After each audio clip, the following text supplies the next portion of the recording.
ठीक है, ठीक है सर। दूषित मन दुश्मन, क्या है? दूषित मन दुश्मन। और दूषित मन क्या है? मन को प्रभु में लगाइए तो पवित्र होगा, संसार में लगाइए तो अपवित्र होगा। ये मन दूषित होता है संसार के चीजों से आकर्षित होकर के, ठीक है। इसीलिए प्रभु का महत्व नहीं दिया तो मन में आलस आ गया, लापरवाही आ गई, जितनी जगह करनी चाहिए नहीं किया तो दूषित मन हो गया। तो दुश्मन आपका कोई दूसरे जगह नहीं, आपके पितरे में बैठा हुआ। जब कभी मौका मिले इस मन में तो प्रभु को ही रखना चाहिए, ठीक है। घर का काम करो, शरीर का काम करो, गप की करे छे गप करे से गप हमार सत्संग कोई गप नहीं करे छे, गप करे छे तो हम सत्संग नहीं करे छे। हाँ, सत्संग में गप करना, सत्संग में विघ्न डालना चाहिए, सत्संग में विघ्न डालना। वक्ता का ध्यान अगर हिल गया तो जो बातें ज्ञान की निकलनी चाहिए तो नहीं निकलेगी, नहीं निकलेगी कि सत्संग किस लिए हुआ है? अच्छी बात सुनने के लिए, मन में अच्छा प्रेरणा पाने के लिए, सब कर्म में जुट करके कल्याण पर चले जाए, इसी के लिए तो सत्संग है। बड़े भाग पाइए सत्संग का, बड़ा भाग सत्संग से होगा। क्यों? अरे सबका माने क्या होता है? तो त्रिकाल में एक रस रहे, क्या? तीनों काल में भूत भविष्य वर्तमान में चेंज नहीं हो। अगर चेंज हुआ तो वहां बर्बादी है, चेंज है तो बर्बादी। अरे शरीर में चेंज हो रहा, शरीर बर्बाद होगा। संसार के कोई भी चीज अगर चेंज होगा तो उसमें विनष्ट होगा। इससे बचने का उपाय क्या है? सबसे जुड़ना, इससे जुड़ना। सच्चा आदमी ही न सच्चा कार्य करेगा, सच्ची बुद्धि उसकी होगी। बुरे आदमी का बुरा सोच, बुरा कार्य हो। जो सत्य है उसका सुख भी कैसा होगा? सच्चा सुख होगा, उसमें कोई चेंज। जो सत्य है उससे होने वाला सुख भी सत्य ही होगा। संसार में चीज जो देख रहे हैं, जिसपे आप सुखी होना चाह रहे हैं, ये बदलता है, ये विनष्ट होता है, इसलिए इसका सुख भी कैसा होगा? बदलने वाला और खत्म होने वाला, और दुख में परिवर्तित होने वाला। पक्की बात है ना? मैं तो हमें जाता हूँ, अब हमें संतों की कृपा से जो चिंतन मनन क्या है वो ज्ञान आपके सामने में रखा। अरे वो ट्रेन पर कोई बैठ के अस्थिर हो जाएगा, क्या था? आपको छुओगे कहोगे कि हमको शीतल लगेगी, बर्फ को छुएगा गर्मी मिलेगी। जो संसार मिटने वाला है उससे चिपक करके कोई मिटेगा ही, वो अस्थिर नहीं रह सकता है, उससे मिटने वाला सुख ही होगा। शांति चाहते हैं, अशांति बोलेंगे किसी को, कोई कहेगा कि हमको अशांति चाहिए। अशांति कब होती है? जब दुख होता है, अभाव होता है, परेशानी होती है, विपत्ति आती है तो आदमी अशांत हो जाता है। शांति कैसे मिलेगी? जब कोई दुख नहीं रहेगा, कोई अभाव नहीं रहेगा, कोई परेशानी नहीं रहेगी, कोई संकट नहीं रहेगा, कोई विपरीत स्थिति नहीं रहेगी। सब विपरीत स्थिति से कौन बच सकता है? वही जो सबसे जुड़ेगा। पक्की बात है ना? मनुष्य ही इस बात को विचार सकता है, पशु पक्षी थोड़े विचार सकता है। मनुष्य शरीर के अंदर क्या नहीं है,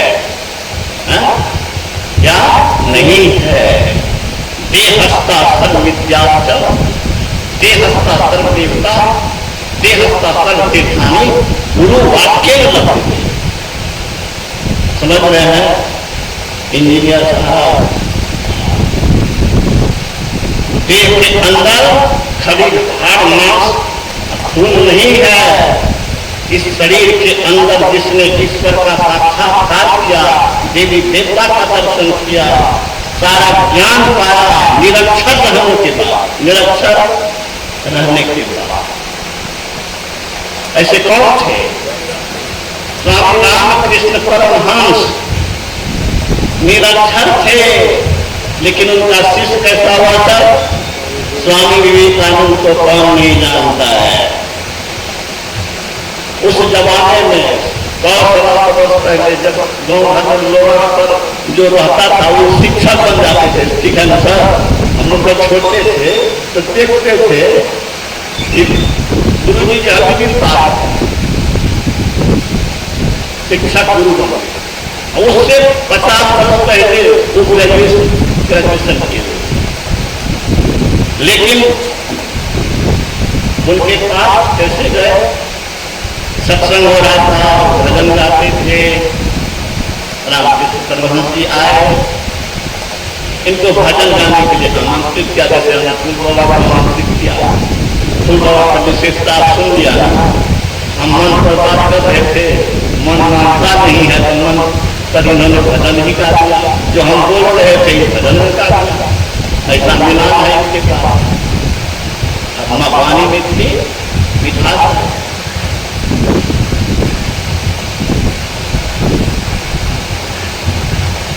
क्या कह रहे थे? बोलो तो रामकृष्ण परमहंस जी महाराज निरक्षर थे। तो विवेकानंद ने क्या कहा? विवेकानंद को बुलाया किस लिए? सत्संग करने के लिए, भजन गाने के लिए। यही नजर पड़ी, पहचान गया कि ये 7 ऋषि में से एक ऋषि है। वो ध्यान में देखा था उस ऋषि को, और उस ऋषि को देख रहा है स्वामी विवेकानंद में। क्या वो चमड़े को देख रहा था? चमड़े को नहीं देख रहा था, उसके अंदर की आत्मा को देख रहा था कि कौन है, कहां से आया है। सप्तऋषि का नाम सुना होगा, हम लोग बचपने से सुनते हैं। तो सप्तैया जो है वो 7 ऋषि है, और उसके बीच में ध्रुव तारा है। ध्रुव तारा के चारों 7 ऋषि परिक्रमा करता है। हम लोग हिंसा में जब पढ़ते थे तो घड़ी उड़ी तो थी नहीं, तो बाहर में जाते थे तो देखते थे कि 3 दरिया कहाँ पर है, तो सप्तैया कहाँ पर है, उसी से समय का पता लगाते थे। उसमें रहस्य हम जाने को उत्तर तरफ एक तारा है जो हिलता नहीं है, उसके चारों ओर सप्तऋषि घूमता है, उसका नाम ध्रुव तारा है। ध्रुव इतने बड़े भक्त हुए कि वो 7 ऋषि उसकी परिक्रमा करता है। हम लोग के मंदिर में आपके यहाँ नियम है क्या? 7 बार परिक्रमा। ब्याह करते हैं तो उसमें भी 7 फेरा लगाते हैं। तो सप्तऋषि को देखा, पहचान किया, अरे ध्यान में जो मैं सप्तऋषि को देखा था उसी में से तो यह एक है। ध्यान में यह भी कहा उस ऋषि ने, एक ऋषि ने, चलो मैं आ रहा। क्या कहा? चलो मैं आ। सत्संग समाप्त हुआ, उसको पकड़ा बांध और ले गया किनारे अकेले। अरे निर्दयी क्या?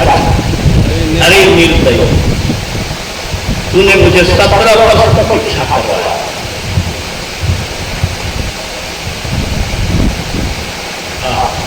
ईश्वर की अद्भुत लीला है सर, ईश्वर की अद्भुत लीला। कितना आश्चर्यजनक है।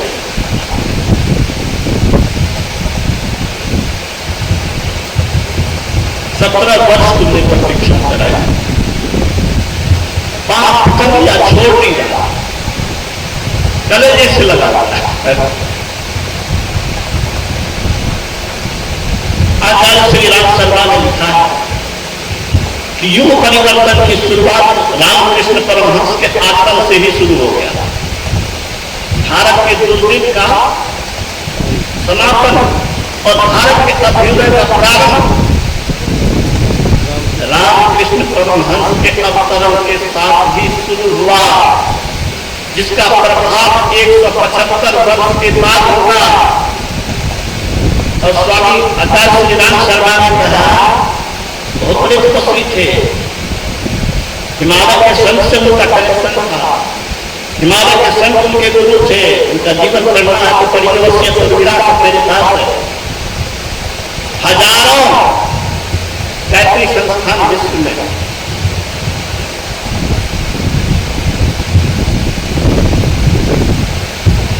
175 वर्ष 2011 में पूरा हुआ है उनका अवसर का। में 175 बन दिए तो 2011 हुआ। 2011 में के बाद भारत के अभ्युदय काल का उसने घोषणा किया और यह भी कहा आचार्य श्री राम शर्मा, आप बीज जब डालते हो तो एक ही दिन में फल नहीं मिलता, अंकुर होता है, पौधे होते हैं, वृक्ष बनता है, फल लगता है, समय लगता है। इसी तरह से वो बीज आरोपण हुआ उनके अवतरण के साथ और भारत का अभ्युदय 175 वर्ष के बाद देखने में आएगा। इसके पहले ही आचार्य श्री राम शर्मा 1990 में शरीर त्याग किया, लेकिन उन्होंने घोषणा किया कि 2000 के बाद भारत फिर से विश्व गुरु बनेगा। यही घोषणा स्वामी विवेकानंद ने किया। क्या कहा? कहा कि भारत के अभ्युदय को अब कोई रोक नहीं सकता। स्वामी रामकृष्ण ने कहा 1893 में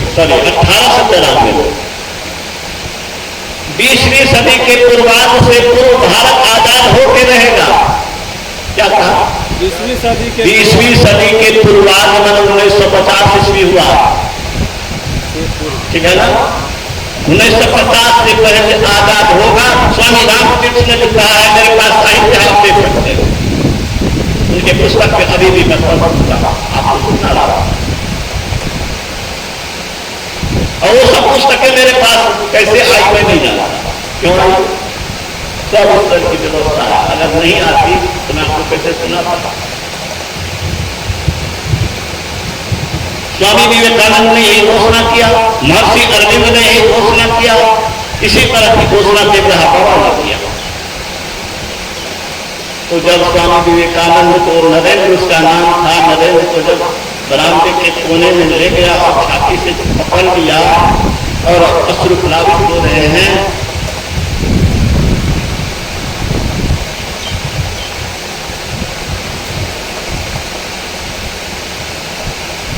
नरेंद्र मन सोचता है ब्रेन विक्षिप्त है। क्या ब्रेन विक्षिप्त पागल है। उन्होंने यह भी कहा था कि तुम नहीं जानते हो, तुम नर रूप में नारायण हो। यह भी कहा कि कोई आदमी 2 दल कमल है, 4 दल कमल है, तुम 7 दल कमल हो। ये सब बात सुनने को नहीं चाहता था। नर रूप में नारायण कह रहा है। पिताजी के भाई मृत्यु के बाद उसके चाचा ने उसके सब चीज पर कब्जा कर दिया था। वो केस चल रहा था, दाने दाने को मरता है। उसको क्या कर रहा है? नर रूप में नारायण का इसका दिमाग खराब हो गया, फिर कभी इनके सत्संग में नहीं आया। जान छुड़ा के खाया, लेकिन वो स्वामी विवेकानंद दिखता है कि 3 दिन तक नहीं रह सकता। तीसरे दिन में खींचा चला गया और उस दिन उन्होंने कृपा की। क्या कृपा की? पैर का अंगूठा मेरे शरीर से स्पर्श करा दिया। प्रभु की लीला अद्भुत।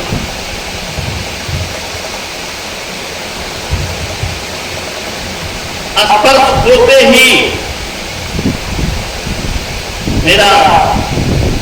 मेरी आत्मा लगा कि शरीर से निकल रहा है, दूसरे लोक में जा रहा है। मैं व्याकुल हो गया, उनका शब्द में बोल रहा, मैं व्याकुल हो गया, मैं चीख पड़ा, मुझे क्यों मौत की नींद सुला रहा है? मेरे परिवार है, क्यों मुझे ले जा? घबराया हुआ देखा, किसने लिखा? स्वामी विवेकानंद ने लिखा। मेरे पास साहित्य है, उनकी पुस्तक मेरे पास है। मैं तो चाहता हूं घर नहीं है जिस घर में विवेकानंद का, रामतेज का और भारत के महान पुरुषों का साहित्य अगर आपके घर में नहीं है तो आपका घर आपसे पसंद है। अरे महान पुरुष का विचार नहीं रहेगा तो महान विचार आपके बच्चे में कहां से आएगा? आपने कहां से अच्छे विचार आएंगे? अच्छी पुस्तक, अरे सोना चांदी तो देह पर चमकाता है, ठीक है, देह की सुंदरता को बढ़ाता है। और वो उत्तम साहित्य क्या करता है सर? मन को उत्तम बनाता है, मन को चमकाता है, मन को पूजनीय बना देता है। उत्तम ग्रंथ सबको रखना चाहिए। उत्तम ग्रंथ का ही प्रभाव है कि मैं आपके बीच बोल रहा हूं, आप सुन रहे हैं। अखिल भारतीय के मन से 5-5 लाख 10-10 लाख को सुनते थे। इन बातों को सुनते थे तो लीन हो जाते थे। ये बात मैं आपको सुना तो ये किसकी देन है? संत की कृपा का देन है, संत के साहित्य का अध्ययन का प्रताप है, और साधना जो करते हैं उसका प्रताप है, सबका सम्मिलित प्रताप। अच्छी पुस्तक रखिए, अच्छे पुरुष का, महान पुरुष का संग कीजिए और शरीर को देह को मंदिर बनाइए। गुरु महाराज ने कहा आरती पंच मंदिर में कीजिए। शरीर क्या है? मंदिर है, या तो बैठाना पड़ता है, या तो मंदिर बना दो या पठाना का घर बना करके इसको खत्म करो। गुरु महाराज ने कहा ईश्वर भजन करता है, ये शरीर मंदिर है। तुम चाहो तो इसे रिश्ता का घर बनाओ, चाहे मंदिर बनाओ। देहस्ता सब विद्या की बात समझे। हाँ, तो विवेकानंद ने जब होश में आया तो उस दिन वह समझ गया कि यह कोई साधारण व्यक्ति नहीं है। ये मौत में मिल सकता है तो दुनिया में ला भी सकता है, इसके अंदर में जादुई चमत्कार है। उस दिन से उसका अनन्य भक्त बन गया, जो कहा सो किया। आचार्य श्री राम शर्मा में भी यही बात था। पुस्तक में लिखा है कि मेरे गुरु जिस दिन ब्रह्म मुहूर्त में आके दर्शन दिया। आप लोग खूब सोते हैं, बहुत लोग जाते ही सोते हैं, ब्रह्म मुहूर्त में कोई जगह का नाम नहीं लेता है, प्राय लोग सोते हैं, सत्संगियों बहुत सोता है। ब्रह्म मुहूर्त जो भिनसर का समय है, हम लोग स्कूल में पढ़ते थे 100 दवा सुबह के दवा, ठीक है, एक बार पेपर में निकला था सर। मिडिल स्कूल के शिक्षक नंदलाल यादव जी थे पिपरा कमौखी के निकट। पेपर पढ़ के हम लोग को प्रेरित किया था, सुनाया था कि देखो इसमें क्या लिखा है। लिखा था कि डॉक्टर राजेंद्र प्रसाद ब्रह्म मुहूर्त में ही अध्ययन करते थे। और जिस दिन उनकी शादी हुई थी उस दिन ब्रह्म मुहूर्त में पढ़े थे। ये चीज पेपर में निकला था कि 62-63 की बात में कह रहा हूं। उसी ब्रह्म मुहूर्त में आचार्य श्री राम शर्मा को हिमालय के गुरु ने आकर दर्शन दिया। कैसे दर्शन दिया? कमरे में प्रकाश हो गया, भिनसर लोग जब कर रहे थे, गायत्री मंत्र का जप कर रहे थे। कमरे में प्रकाश हो गया, प्रकाश हुआ, आंख खुली तो देखता है कि एक प्रेत ऐसा मनुष्य की आकृति चरचरा हुआ। डरो नहीं, घबराओ नहीं, मैं 3 जन्म से तुम्हारा गुरु रहा हूं, तुम्हारी शादी हो गई, अच्छा हुआ। शादी रहित रहने से बिगड़ने का काम होता है, गुरु ने कहा। मेरे पास साहित्य है। ब्रह्मचर्य का जीवन सब कोई नहीं निभा सकता है, तुमने अच्छा किया और यह दुनिया के लिए प्रेरणादायक भी होगा। तुम वैसे नहीं समझोगे कि मैं 3 जन्मों से तेरा गुरु हूं। अब तुमको मैं दिखाता हूं कि 3 जन्म में गुरु था। तुमको मैं योग निद्रा में ले जाता हूं। कौन निद्रा? योग निद्रा। योग निद्रा तो योगी लोग जाते हैं,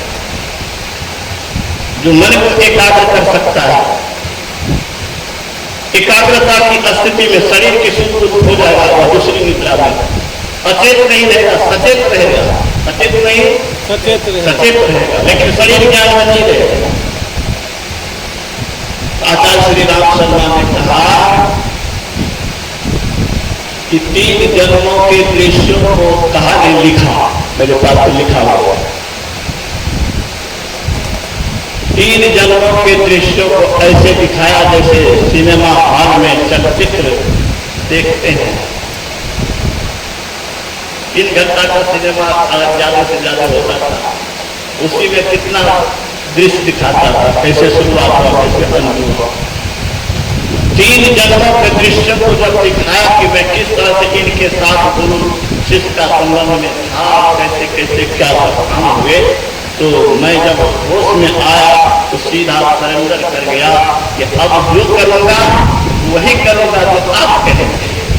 आज से शरीर मेरा, लेकिन मैं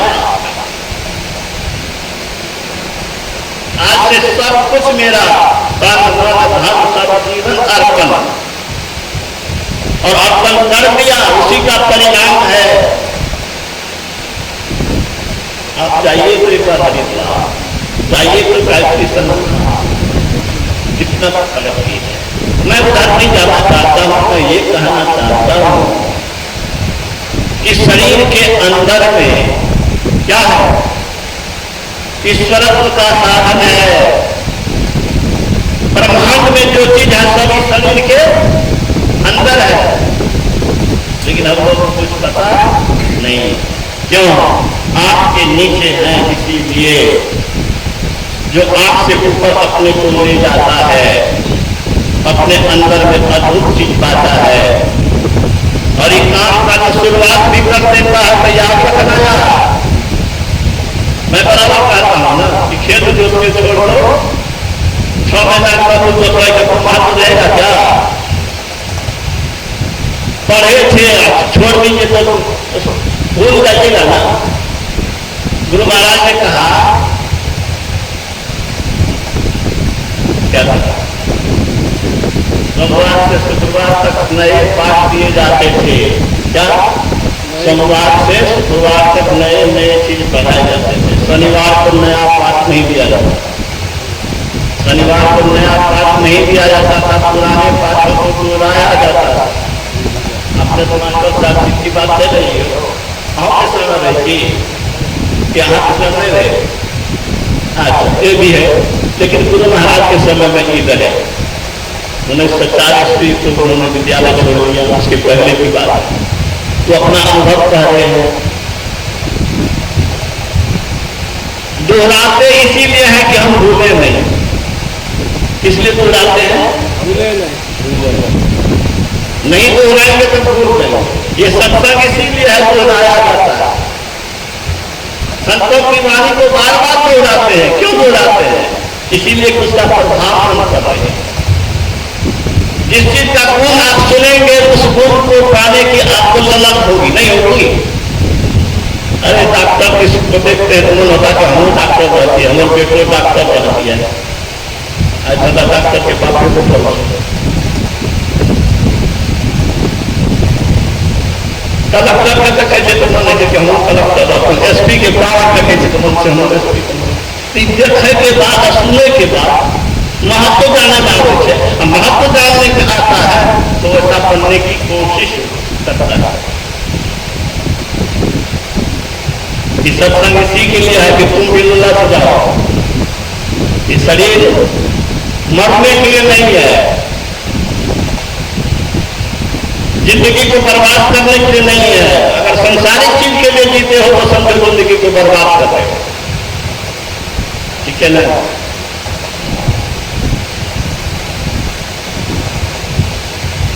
जिंदगी तो मौत के बाद जीने का नाम, जिंदगी मौत के बाद जीने का नाम है। वह जिंदगी खाक है, इसका मौत ही अंजाम है। समझ रहा है? इसका निकट मौत है, वो कोई जिंदगी है क्या? जिंदगी तो मौत के बाद जीने का नाम है, और जिंदगी खाक है जिसका मौत ही। ठीक है बेटी, सुन लो, मैं बहुत बड़ी बात कहने जा रहा हूं। महर्षि जी अब कहने नहीं आएंगे, उनको नहीं देखोगे, लेकिन उनके विचार को मैं सुना रहा हूं। उनके विचार को जिसने अपनाया वो धन्य धन्य हो गया, उसका जीवन कृत्य हो गया। जो जितनी लापरवाही करता वह उतना ही धरातल में नीचे चला गया। अवसर है, मनुष्य शरीर अनमोल शरीर है, ईश्वरत्व का साधन है। ईश्वर मत बनो, तेरे हाथ में ईश्वर बनना नहीं है, तेरे हाथ में ईश्वर बनना नहीं है, लेकिन ईश्वर के राह पर चलने की कोशिश करना हमारे हाथ के हाथ में। इसका क्या कोशिश क्या है? इसका कोशिश है ये सत्संग, नित्य प्रति सत्संग, नित्य सत्संगति करो बनाई, अंदर बाहर हर विधि भाई, धर्म तथा बाहर सत्संगा, अंदर सत्संग ध्यान का बना। सुनो, विचारो और अपने अंदर में युक्ति लेकर के साधना करो, तेरी आत्मा ही परमात्मा बनेगी। आत्मा परमात्मा है। मैं कल भी कहा था कि फुटबॉल के अंदर की हवा जो है बंद है, तो स्वतंत्र नहीं है, लेकिन छेद कर दो तो लंदन चली जाएगी वो हवा, वो स्वतंत्र हो जाएगा, कहीं भी जाने के लिए स्वतंत्र हो जाएगा। हम लोग शरीर की पिंजरा में कैद हैं, अपने आप को भूले हुए हैं, अपनी शक्ति को भूले हुए हैं सर। ठीक है, गुरु महाराज ने शक्ति को जगाया, संतों ने शक्ति को जगाया, विवेकानंद ने जगाया, जिस पर देश गर्व करता है उन सब लोगों ने जगाया। निरक्षर तो संत शिशु सूर्य महाराज थे ना, हरिनंदन को कहते थे कि सन्यासी जो हो गए तो झोला में पाची पेंसिल करते थे, झोला में पाची पेंसिल करते थे। और उनकी कैसी गति हुई, उनकी क्या ऊंचाई हुई? ऊंचाई ये हुई कि बिहार के मुख्यमंत्री बने जवाहरलाल नेहरू उनको एरोप्लेन से ले गए, हेलीकॉप्टर से ले गए थे भारत। गुरु महाराज के पास गए शिशु बाबा और कहा कि हुजूर आपने अस्तुल आकाश में नहीं बोल लिए, अस्तुल आकाश में नहीं, अरे हमने बोल लिए तो बाबा को बगे रहे, हम आकाश में कहा वायुयान पर चल रहे। आपने अस्तुल आकाश में नहीं बोल लिए, लेकिन हुजूर आपने की कृपा से हम हेलीकॉप्टर से चलिए आकाश में। तो गुरु महाराज हाथ विनोद करे छे, कहे छथिन, अच्छा जो उड़ल आके केहन अनुभव भेल? मतलब डर से आँख बंद क्या दिए, जब ऊपर के लिए पायलट कहे छे बाबा आप क्यों बंद किए हुए? देखिए वो हिमालय दिख रहा है।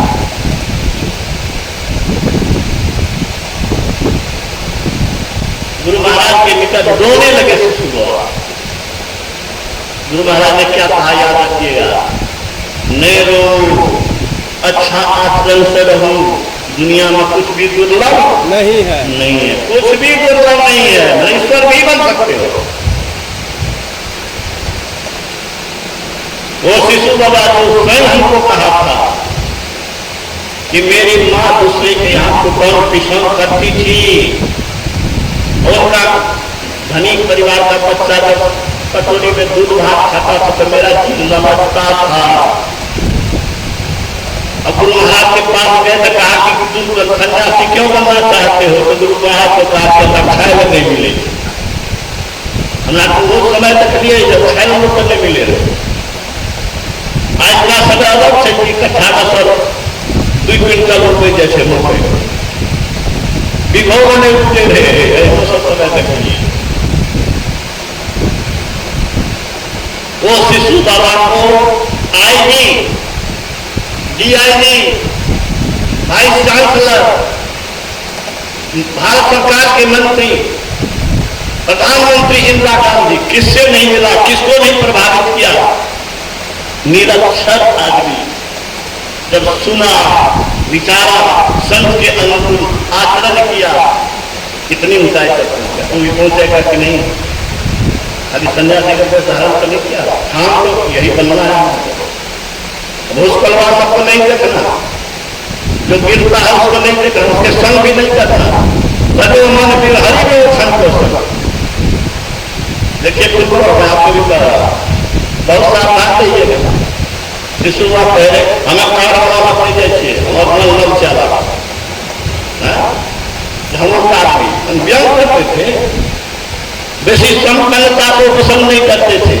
मेरे दरवाजे पर आए थे, पसीना करने से व्याकुल था, पसीना से लपट था।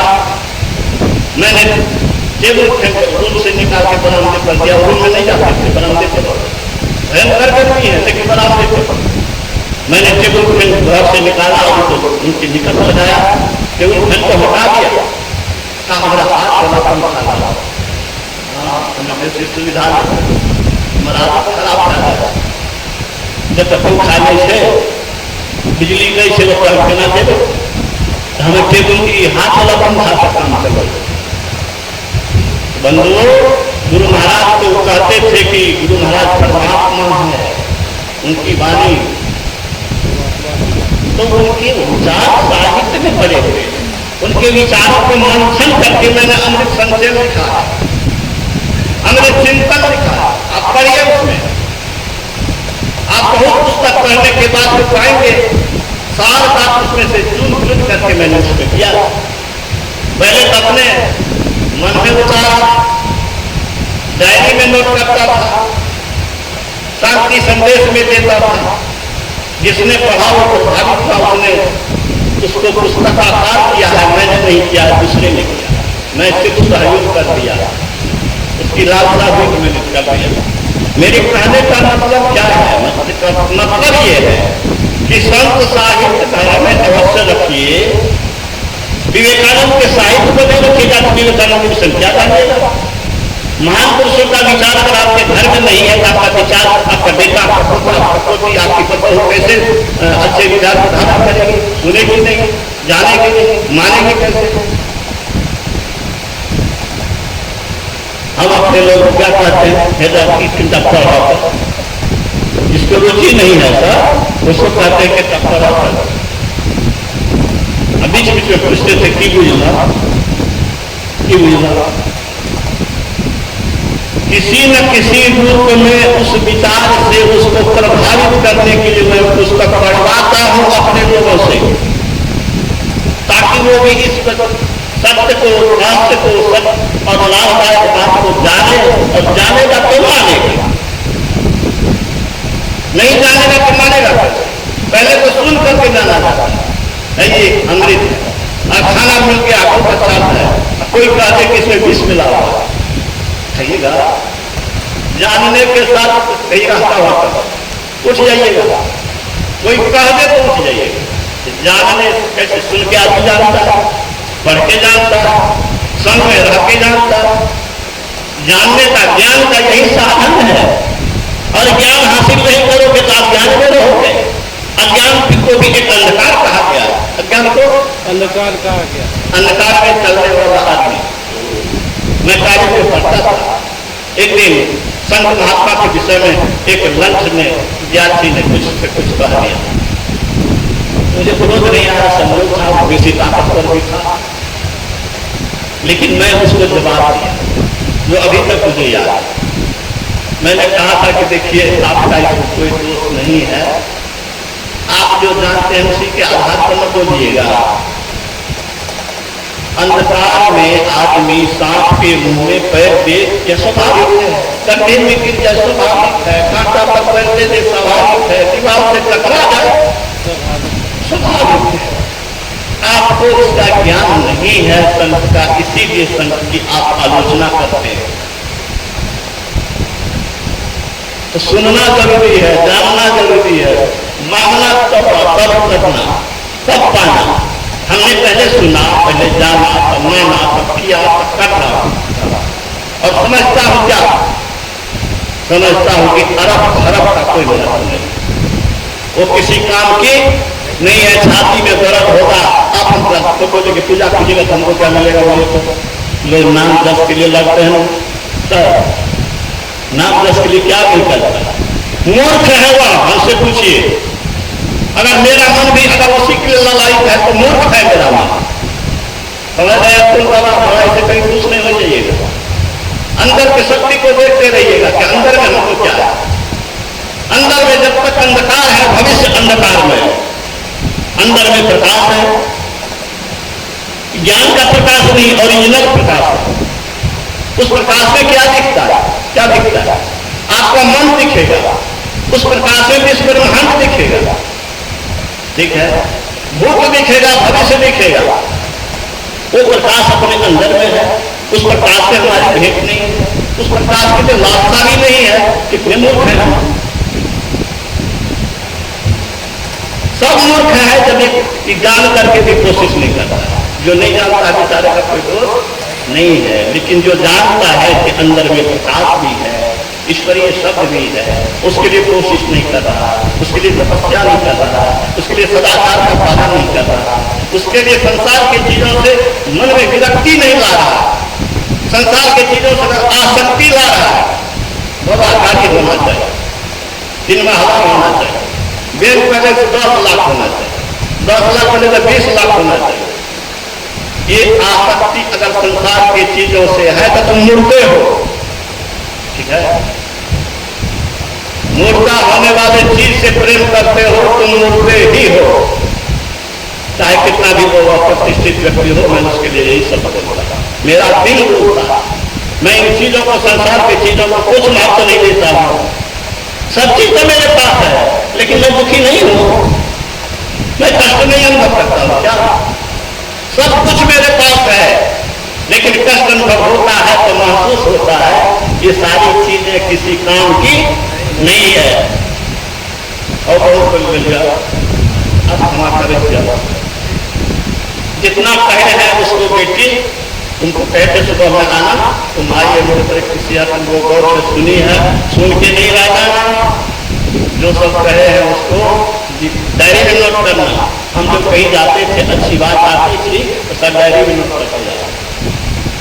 और मेजर साहब और मेजर उपेंद्र मतलब कहते थे रिटिन इश्योर, क्या लिखित जो है उसमें कोई आधार नहीं, 20 वर्ष के बाद भी कुछ तो याद हो जाए, निश्चितता है उसमें।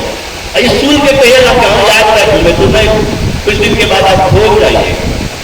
तो अच्छी बात कहीं पुस्तक में मिले, किसी के मुंह से मिले, डायरी मेंशन करो, वो डायरी मेंशन मैं करता रहा हूं, मेरे दुनिया का जाओ लिखनी चाहिए। अच्छी बात का संग्रह, उस बात को बार बार देखना, बार बार विचारना, उसके अनुसार जीवन बनाना। ठीक है, करो हमारा झोपड़ी तक लिए रह रहे हैं, झोपड़ी में साइकिल चले में आगे दिए, पसीना कर दिए, बहुत तरह की बात है यहाँ वही इलाका में शिक्षक हम अहाँ के गाँव में आकर बहुत प्रसन्न छी। अहाँ जब तलब धन्यवाद दै छियै जे हमरा कोशिश कए के बात करने के मौका दिए, बहुत आनंद। गुरु महाराज के ज्ञान को फैलाने में मेरा शरीरांत हो जाता, इससे बढ़ के मेरा कोई स्वभाव नहीं। मैं जब तक जीऊंगा तब तक गुरु महाराज के ज्ञान को अपने जीवन में उतारने की कोशिश करूंगा और लोगों को भी प्रेरित करूंगा। इससे बढ़कर के कोई लाभ की चीज नहीं है। श्री सद्गुरु महाराज।